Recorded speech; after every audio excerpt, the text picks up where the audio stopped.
Hi అండి. ఈరోజు ఇంట్లోనే తయారు చేసుకునే కొబ్బరి పచ్చడిని తయారు చేసుకుందాం. ముందుగా స్టవ్ ఆన్ చేసి కొన్ని పల్లీలను తీసుకొని వీడియోలో చూపించిన విధంగా దోరగా వేయించుకొని పక్కన పెట్టుకోండి. అదే కడాయిలో కొంచెం నూనె వేసుకొని అందులో ధనియాలు, జీలకర్ర,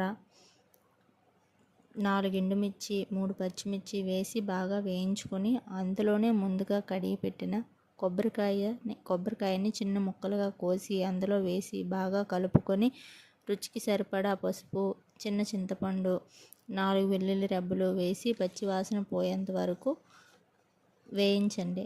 అది అయిపోయిన తర్వాత పక్కన పెట్టుకోండి.